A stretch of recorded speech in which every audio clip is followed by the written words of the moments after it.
Assalamualaikum warahmatullahi wabarakatuh. Saya Rizky Miftah Fauji. Di sini saya akan memaparkan tugas ketiga dari mata kuliah pengantar manajemen mutu. Di topik pembahasan kali ini, saya akan membahas kapan menggunakan jaminan kualitas. Ada 4 poin untuk menggunakan kapan sih kita menggunakan jaminan kualitas. Yang pertama saat perencanaan proyek, yang kedua sepanjang siklus hidup proyek, yang ketiga sebelum tahapan kritis, dan yang terakhir untuk proyek berisiko tinggi. Saya akan membahas satu persatu ya. Untuk perencanaan proyek, jaminan kualitas atau QA adalah proses yang digunakan untuk memastikan bahwa suatu proyek atau layanan memenuhi standar kualitas yang telah ditetapkan. Berikut adalah penjelasan dari kapan jaminan kualitas akan digunakan beserta contohnya ya. Pada tahap awal proyek, standar kualitas ditetapkan dan direncana oleh QA dikembangkan untuk memastikan konstruksi berjalan sesuai dengan regulasi dan spesifikasi yang ditentukan. Misalnya, sebuah perusahaan konstruksi yang akan membangun gedung pencakar langit, menetapkan standar material, metode konstruksi, dan regulasi yang harus dipatuhi selama proyek berlangsung.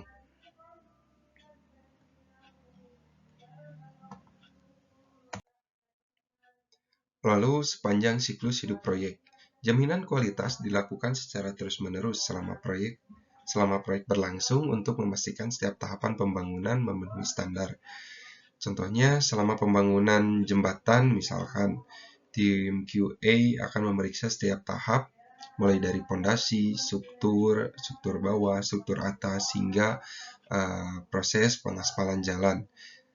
Setiap pekerja harus mengikuti prosedur yang telah disetujui, dan material yang digunakan harus melewati pemeriksaan untuk memastikan bahwa tidak ada kesalahan yang dapat mempengaruhi kekuatan bahkan keamanan dari jembatan tersebut.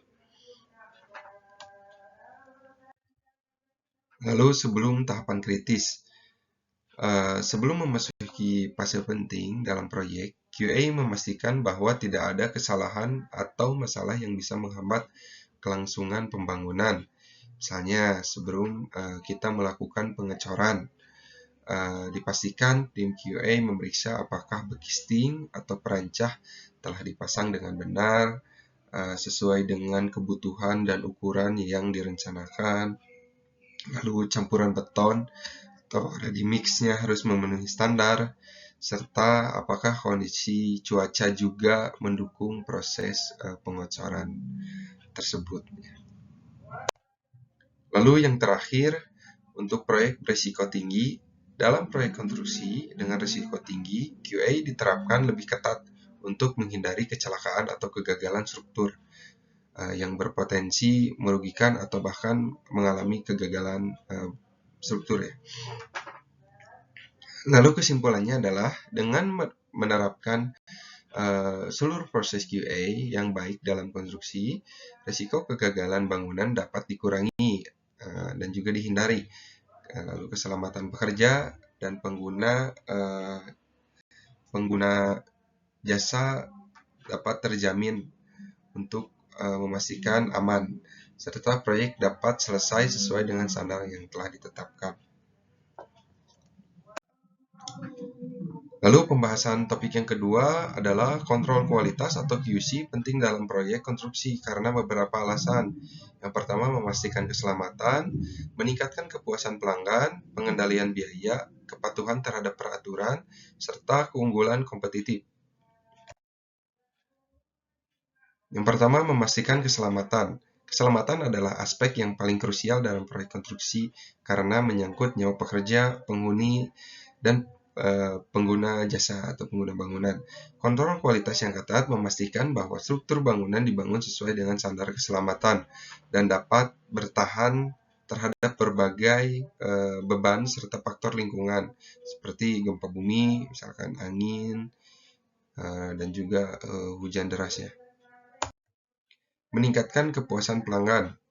klien memiliki ekspektasi tinggi terhadap proyek konstruksi yang mereka danai atau mereka percayakan terhadap kontraktor ya.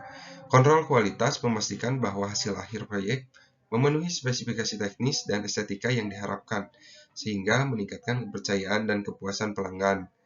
Ada beberapa penjelasan tambahan, misalnya dengan memenuhi standar kualitas, klien mendapatkan bangunan yang tahan lama dan sesuai dengan kebutuhan mereka.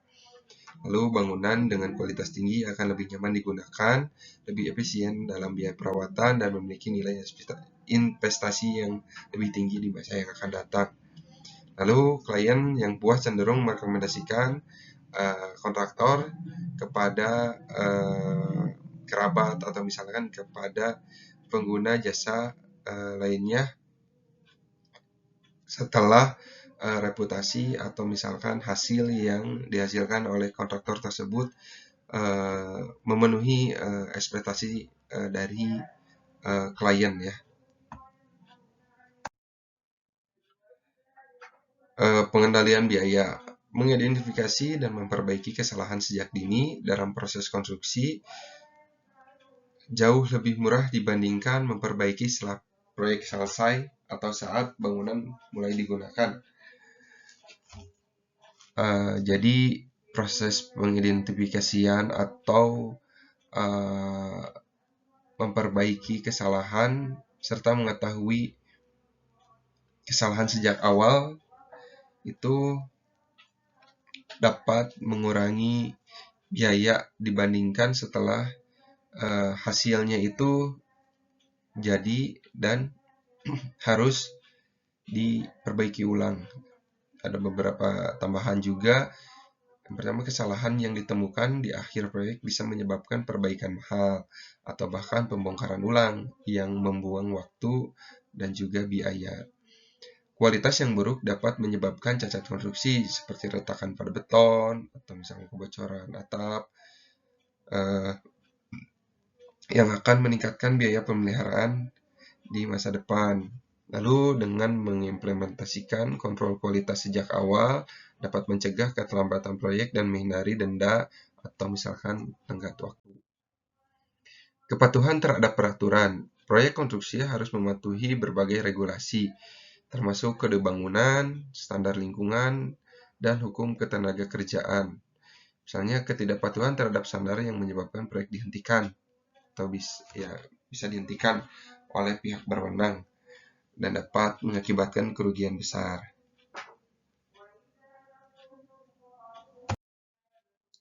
Lalu keunggulan kompetitif.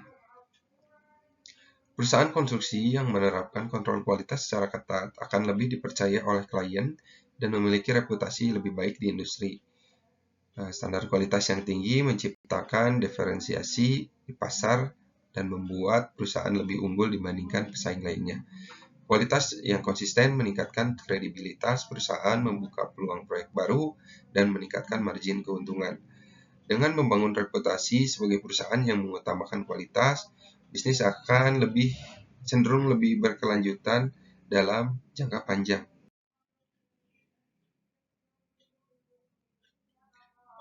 Lalu topik selanjutnya adalah kontrol kualitas pada proyek konstruksi merupakan usaha bersama yang melibatkan beberapa pihak, yaitu manajer proyek, tim kualitas, tim kontrol kualitas, QA atau QC, perencana atau insinyur, kontraktor atau subkontraktor, kontraktor dan subkontraktor, pemasok atau supplier ya, lalu klien atau pengguna jasa. Sekian penjelasan dari pemaparan saya, kurang lebihnya mohon maaf. Sekian, wassalamualaikum warahmatullahi wabarakatuh.